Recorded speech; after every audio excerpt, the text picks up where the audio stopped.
Gracias, como le dije al inicio del programa, está con nosotros el doctor Juan Miguel Alcántara Soria. Doctor Juan Miguel Alcántara Soria, hemos visto un fenómeno que, pues la verdad es que poca gente lo ha comentado, pero que es muy evidente. Eh, Resulta que ahora los grupos criminales como estos de los Chapitos ya utilizan a los medios de comunicación. Hay por ahí un periódico que pues le dio voz a un comunicado de los Chapitos en los que se quejan de ser perseguidos de los medios y de etcétera. ¿Esto qué significa? En algunos países esto es un delito, es falta de ética periodística. ¿Frente a qué estamos, doctor? Bueno, hay dos tipos de conducta, de actuación de los capos en el mundo.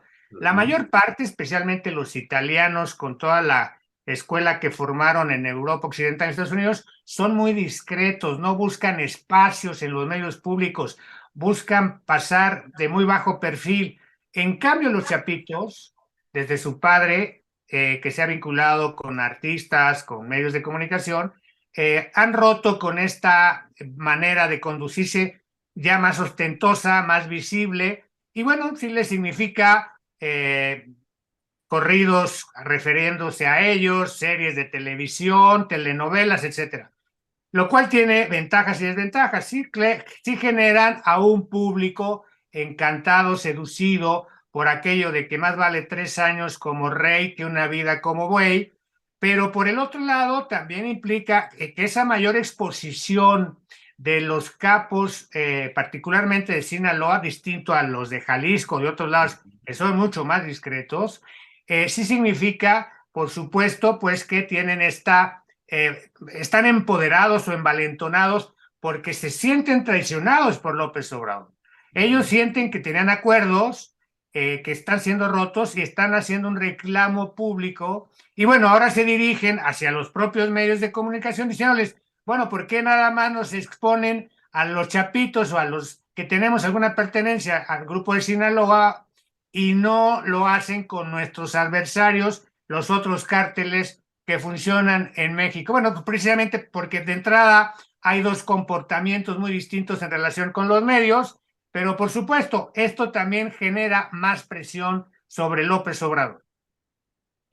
Le preguntaba si esto significa un cambio de paradigma en los medios. Yo recuerdo, tengo casi 50 años de trabajar en medios, que en la mayoría de los lugares donde yo he trabajado no se permitía darle voz a los criminales, ni siquiera comentar las imágenes, aquellos mensajes que dejaban en sus víctimas, se difuminaba lo que decía el mensaje. Y hoy abiertamente los medios dicen, bueno, pues el señor fulano, los chapitos, dicen esto y lo publican como si fuese parte de lo que la sociedad necesita conocer. ¿Qué significa eso? Bueno, que sí estamos hablando ya de que se configura el delito de apología del delito Ujú. y que lamentablemente los medios de comunicación han quebrado su congruencia con el pasado, precisamente porque, inclusive, hay que decirlo, la difusión constante, permanente, diaria de las mañaneras del presidente López Obrador, sin un juicio crítico Exacto. sobre esas mismas mañaneras, hace pensar que hay una nueva definición de política pública que se aplica tanto desde el gobierno del país como desde algunos medios de comunicación que de manera acrítica reproducen las mañaneras, pero también de manera acrítica, sin revisar si es verdad, si es error, si es pertinente, si es legal, si es ilegal, también difunden los mensajes de los capos que inciden en la vida de México. Sí estamos hablando de que hay apología del delito, pero ya sabemos que tenemos un fiscal de la República anciano, decrépito y sumiso, que lamentablemente pues no va a hacer nada porque a él le correspondería, tratándose de esta materia, la investigación de la apología del delito cometidos por esos medios de comunicación. En otro caso, en otro tema, doctor Juan Miguel Alcántara Soria, hemos visto dos fenómenos que son muy preocupantes, no solo por México y los mexicanos, sino que ya empiezan a preocupar a buena parte del mundo. La ruptura de esto que conocimos como la división de poderes, el presidente llama a diputados y senadores, les da órdenes, les dice abiertamente qué hacer, incluso aparecen ahí en fotografías y demás. Y por otro lado, un acoso, un hostigamiento, una persecución contra la Suprema Corte de Justicia. ¿Cómo definimos esto? ¿Cómo se lo explicamos a la gente? ¿Frente a qué estamos? Estamos frente a la actuación de un dictadorzuelo en potencia que va exhibiendo, va exponiendo sus garras de dictador, que las tenía más o menos ocultas, más o menos conducidas en baja perspectiva. Bueno, pues ahorita lo que estamos viendo es esa manera de atosigar al poder, porque López Obrador no entiende que en toda democracia debe haber pesos y contrapesos, debe haber equilibrios. El presidente López Obrador lo que percibe es que quien no piensa como él es un enemigo, es un traidor, no tiene razón. Y bueno, en esta lógica también estamos viendo, lo último es esto que acabas de comentar.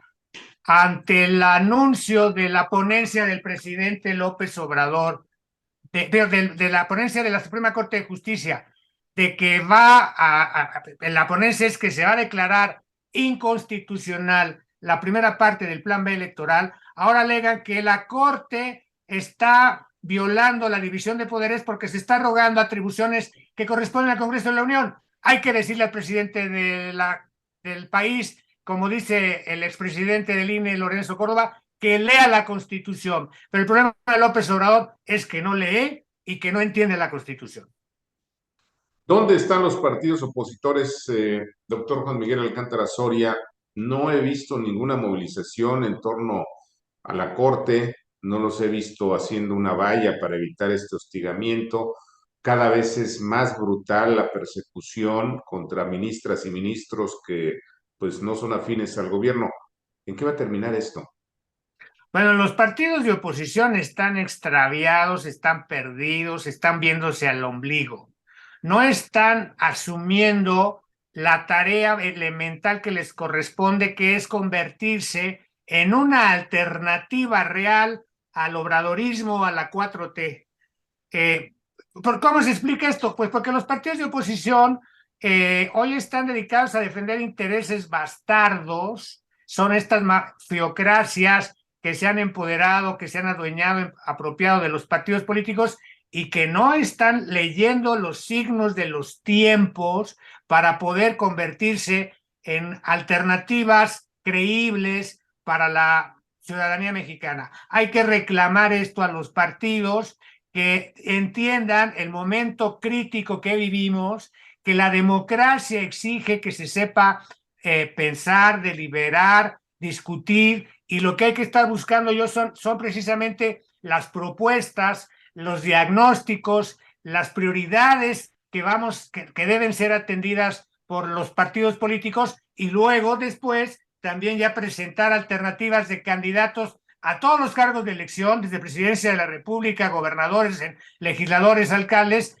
que sean confiables a la ciudadanía. ¿Qué esto significa? Significa que los partidos se abran a la ciudadanía, que recuperen ser instrumentos de la ciudadanía para que la ciudadanía tenga la disposición de participar porque entiende que sí hay algo creíble, confiable como alternativa a la 4T. Pero esto lamentablemente hasta el día de hoy los partidos no lo están asumiendo. Parte de sus comentarios, doctor Juan Miguel Alcántara Soria, en los medios en los que usted opina, en algún artículo hablaba usted de que algo así como que es tiempo de los ciudadanos. ¿Eso qué significa? ¿Cómo se lo explicamos a la gente? Bueno, es muy sencillo. Los griegos fueron los que inventaron la democracia como la lógica, el saber pensar y el saber decidir en asambleas cómo conducirse en la polis, en la ciudad. Y ellos precisamente definieron que como elemento fundamental de la democracia se requieren ciudadanos que sepan pensar, que por lo tanto sepan expresar a la hora de deliberar en sus asambleas cuáles son los problemas más acuciantes, más relevantes, cómo hay que atenderlos, a quién le van a encargar que se haga responsable de responder esos problemas. Esa es la esencia de las democracias. Ciudadanos que sepan pensar, razonar, deliberar y decidir con una visión ética muy elemental, qué es lo que conviene a todos, o sea, el bien público, temporal, el bien común. Eso es lo que nos toca entender como premisa fundamental de las democracias y por consecuencia saber que los partidos políticos son herramientas, son instrumentos, son medios de los ciudadanos. Se fundan por ciudadanos para entender los problemas ciudadanos y resolverlos. Y cuando no son capaces de entender los problemas o de resolverlos y de estar solo viendo por los intereses de los mafiócratas, entonces pues hay que hacerlos un lado y en su caso fundar otros. Pero esa es la parte de crisis que hoy vivimos en México. No tenemos partidos al nivel de los requerimientos, de las exigencias que los ciudadanos que nos oponemos a lo que está pasando en el país y que somos millones. Y estos millones necesitamos esos vehículos, esos canales para podernos expresar y resolver en el 2024 lo que más convenga al país.